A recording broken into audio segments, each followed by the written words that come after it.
The following episode contains material that may be uncomfortable, upsetting, and unsuitable for some audiences. Listener discretion is advised.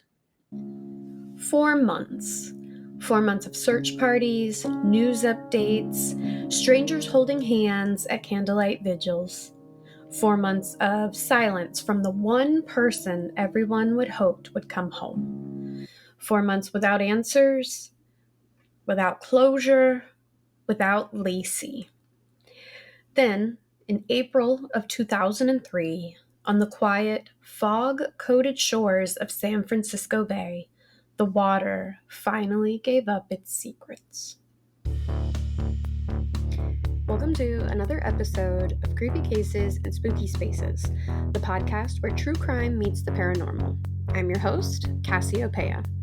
Every week, I deep dive into chilling cases that have baffled investigators and the eerie places where dark stories still linger. Today, we pick up where part 1 left off, the discovery of Laci and Connor Peterson, Scott's arrest, the trial, and a conviction that divided the nation. This is Bodies in the Bay, part 2 of the 3-part series, The Peterson Files.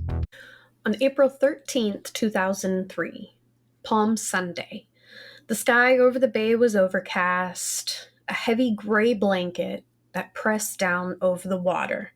The tide was shifting.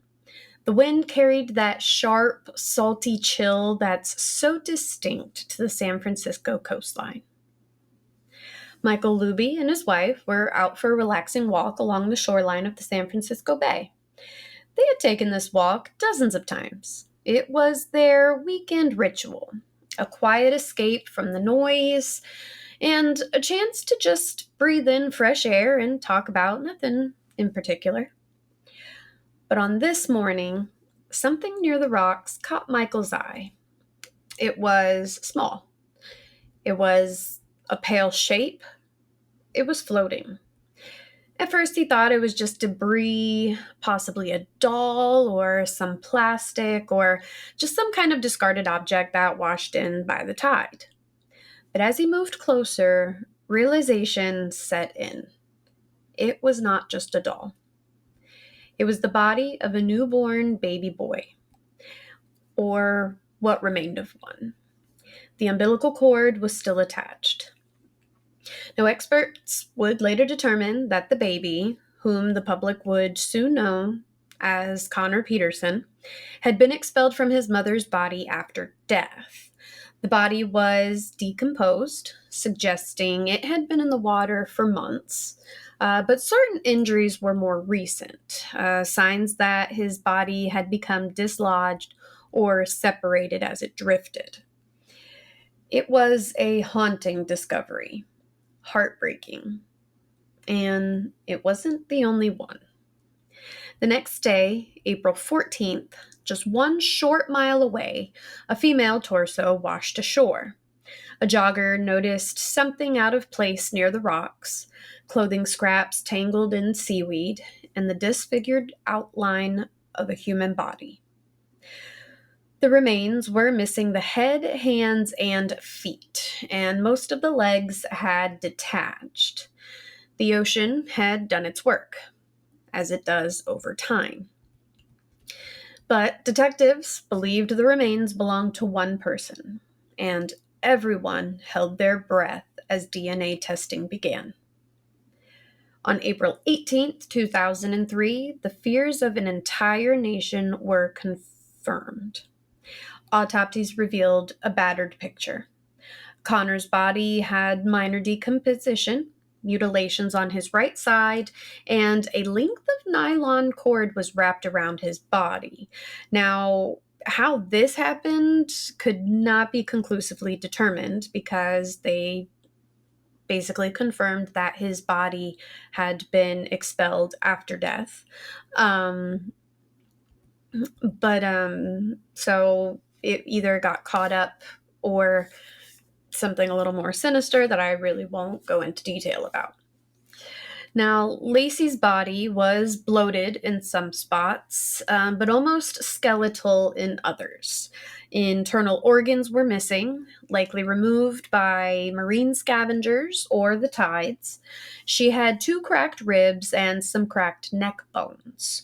Whether this happened prior to or after death could not be determined. But one detail overshadowed everything. The location was chilling. The exact same bay where Scott Peterson said that he went fishing the day Laci disappeared. The current, the winds, the tides, everything pointed back to that part of the bay and Scott's alibi.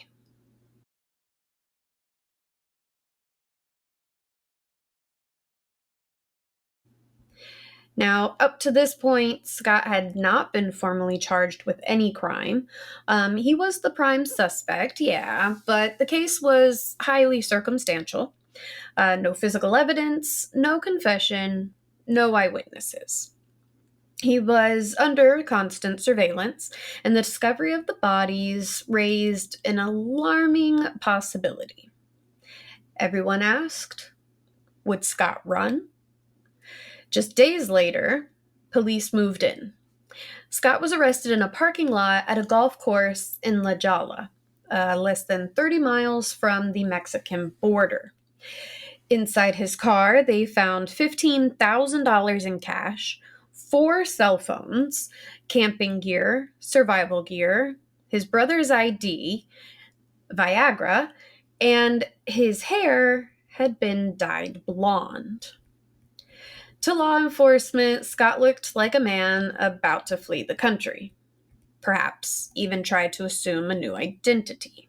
Scott would later claim he was on his way to play golf with his dad and had changed his appearance to avoid media attention, as he had been harassed and even received multiple death threats.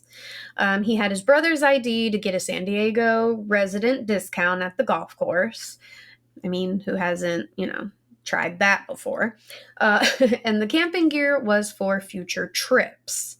But for investigators, the timing, the proximity to the border, and the contents of his car said otherwise, and it was just too big to ignore. So Scott Peterson was arrested. 3 days later, on April 21st, 2003, he was charged with 2 counts of murder. First degree for Laci, second degree for unborn Connor. Scott pleaded not guilty.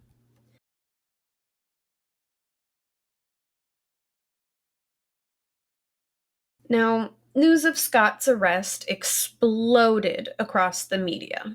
Satellite trucks lined the streets, reporters swarmed the courthouse steps, tabloids ran daily updates, and people who had never even met Laci or Scott showed up wearing homemade shirts, some that said "Justice for Laci" and others said "Man up, Scott." Scott, once seen as the loving, grieving husband, was now branded a monster. The public wasn't just watching, they were invested, emotionally, angrily, and loudly.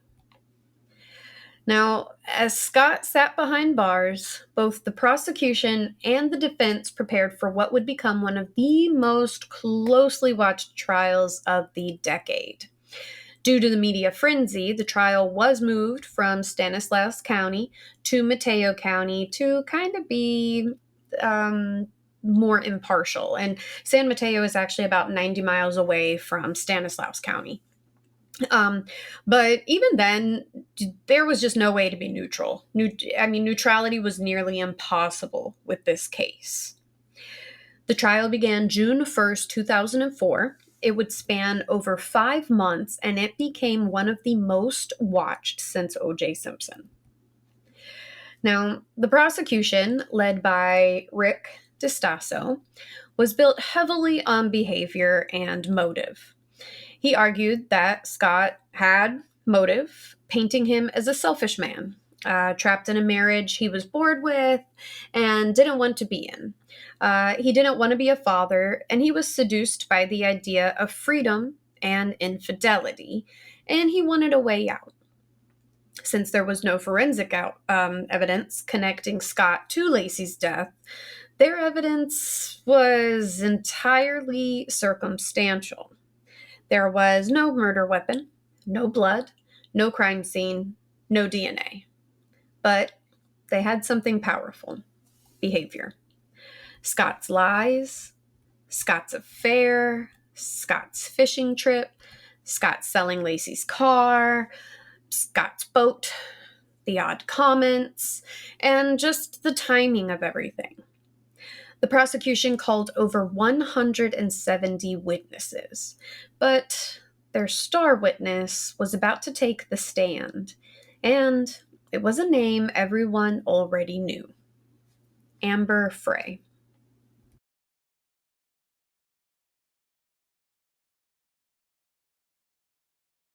In one of the most dramatic moments of the trial, Amber Frey testified for the prosecution. When Amber Frey walked into the courtroom, every camera in the building clicked at once. She looked calm, composed, but visibly shaken by the gravity she carried with her, the weight of a national spotlight and a devastating betrayal. Amber took the stand and recounted how she met Scott, how he had charmed her, how he claimed he was single. Amber described that Scott had told her before Christmas he had lost his wife and this would be his first holiday without her. Now, I will say the word lost, usually, yes, when we think lost, we kind of go towards death. But you can't really say that he meant died by lost. Now, she described the moment she learned from a friend through the news that Scott's supposedly dead wife was not in fact dead, but missing. Her voice trembled at times, but she didn't waver. She held her own pretty good. She recounted how she partnered with police and secretly recorded phone calls, calls in which Scott painted a fantasy life with her while the nation searched for his pregnant wife. Quote, "He lied to me from day one," she said. "I had no idea who he really was. I was told he was not married. I was told his wife had died. I didn't know the truth until it was on the news." End quote. Now, in those calls, Scott sounds calm, charming, deceptive. On December 31st, while attending a vigil for Laci, he told Amber that he was in Paris. He even went as far as claiming, "I'm looking at the Eiffel Tower, it's beautiful here." But in reality, he was in Modesto, surrounded by candles, flowers, and photos of his missing wife and unborn child. Amber's testimony was devastating, and for many jurors, unforgivable.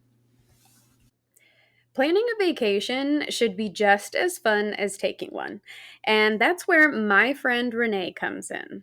Renee Monty from Magical Travels by Monty is a professional travel advisor who takes the stress out of planning so you can focus more on making memories.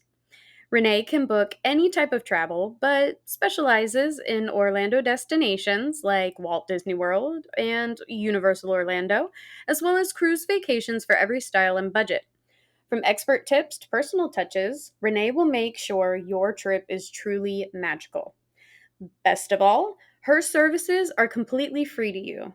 Renee is actually paid directly by the vendors after your travel, so you get expert planning, insider tips, and personal service without paying one penny extra. So, what are we waiting for? Let's start planning your next adventure. Email Renee at magicaltravelsbymonty, that is MONTY, at gmail.com.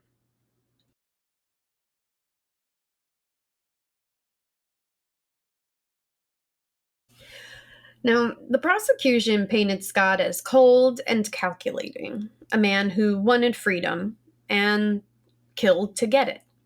strangling Laci and making cement anchors to weigh her body down in the San Francisco Bay. The defense, led by high profile attorney Mark Garagos, claimed the evidence was weak and purely circumstantial, poking holes in the prosecution's theory.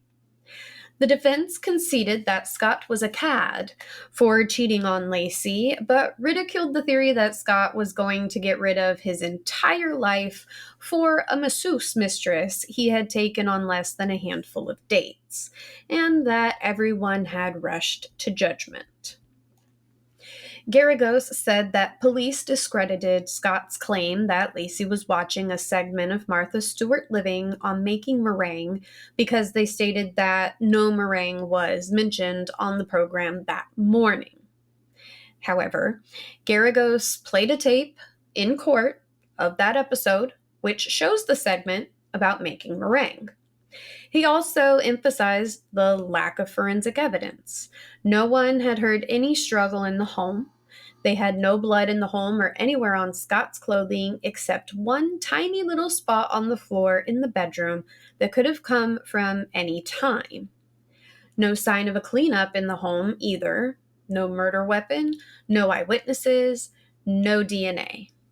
He also dismissed a hair of Laci's that was found in Scott's boat because witnesses stated that they saw Laci visiting the boat a few days prior to her disappearance, and that was a statement that Broccini had excised from his police report. And of course, I have to point out that either way, this looks suspicious. I mean, you're leaving. That's a crucial thing, obviously, because if you find her DNA in the boat, like hair, especially hair, I mean, that could have come from any time. So why are the police leaving that out of their report if, like, it just makes them look suspicious and kind of like, I could definitely, if I was on the jury, I would definitely think, well, this kind of looks like they're trying to frame Scott. And even if whether he did or didn't do it, I believe it could have led to a mistrial. Now, Garagos suggested Laci may have been kidnapped, possibly after witnessing the Medina burglary that took place across the street from her own home on the morning of December 24th. He also pointed out inconsistencies in the prosecution's timeline. Now, he pointed out that Laci's body washed up months later, so degraded that no cause of death could be determined. No physical evidence tied Scott to a murder. Garagos stated, quote, "They want you to believe that Scott killed his wife in broad daylight in a small home, leaving no trace, then transported her body 90 miles without being seen or detected in under 90 minutes. That's not proof, that's a story." End quote. But stories, especially compelling ones, can sway juries. And in this case, as I stated, perception was powerful. And now I will say, like, there had to be some kind of like surveillance cameras somewhere to see if he's carrying a large bag or, I mean, something that Laci's body would fit in. But it just, there's no witnesses to show or say that they saw him loading her car or loading her into the vehicle, her car. Nobody saw him getting her out of the car at the marina. But it's just odd that he transported in a pregnant woman. I mean, Laci was a tiny lady or girl, but you would still see this somebody would have had to see him move her body in some way, in my opinion.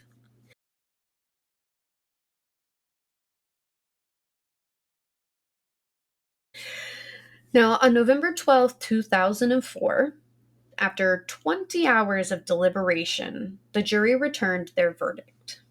Scott Peterson was found guilty of first-degree murder of Laci Peterson and the second-degree murder of baby Connor. The courtroom erupted. Some gasped, others cried. Sharon Rocha, Laci's mother, clutched her chest and wept. The tension of nearly 2 years had finally broken. 1 month later, on December 13th, Scott Peterson was sentenced to death by lethal injection by Judge DeLucci. He described the murder of Laci as cruel, uncaring, heartless, and callous. As the sentence was read, Laci's mother wept in the courtroom. Outside, crowds cheered. Some carried signs reading, "Justice for Laci." But inside the Peterson family and a growing group of skeptics, questions began to arise, and they were only just beginning. The trial was over, but the pain was far from that. In Modesto, Christmas decorations that year were sparse. People spoke of Laci like she was a part of their family. The Peterson home sat empty and quiet, haunted by what once was. Laci's memory lives on through her family, through memorial scholarships, and through the tireless advocacy of her mother, who became a voice for victims of domestic homicide.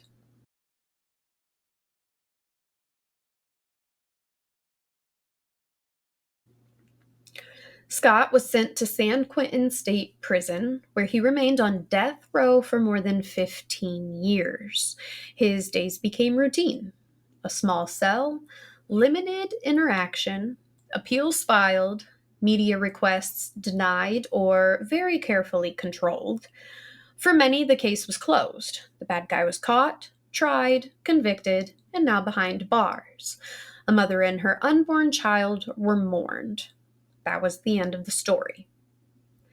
But others saw something different, and doubts lingered.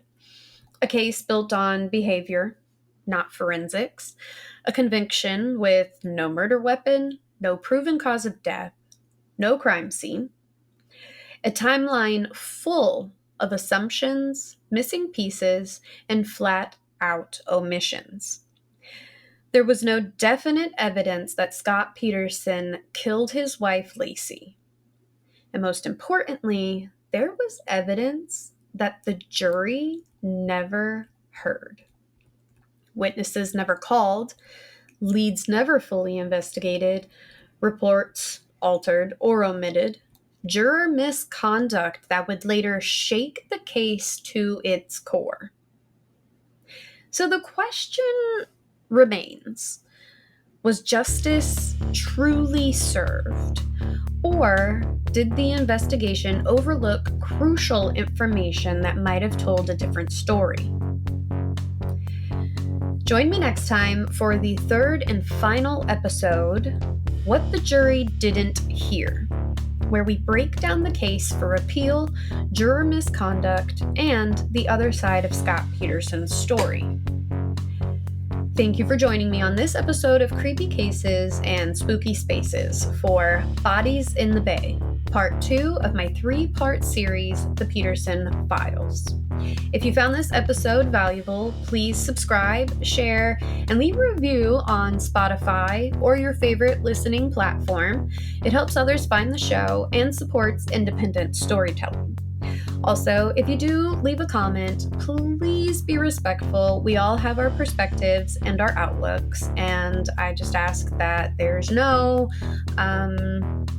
rude comments or arguments, because there is enough horrible things going on in the world today. On that note, I will see you next crime. You've been listening to Creepy Cases and Spooky Spaces, the podcast where the world of true crime meets the paranormal. I'm your host, Laci Peterson. Join me every Tuesday as I deep dive into chilling cases that have baffled investigators in the eerie places where dark stories still linger. If you can't get enough of these creepy tales, consider supporting the podcast on Patreon, where you can access exclusive content, early episode releases, and bonus material that'll make you sleep with one eye open. You can also grab some Creepy Cases and Spooky Spaces merchandise to keep the spookiness close, whether it's a mug for your morning coffee or a hoodie to wrap yourself in on those cold, stormy nights. If you love what you hear, don't forget to subscribe so you never miss an episode, tell your friends, and give a rating to help with that pesky algorithm. Thanks for tuning in, and remember, keep your lights on because you never know what might be lurking in the dark.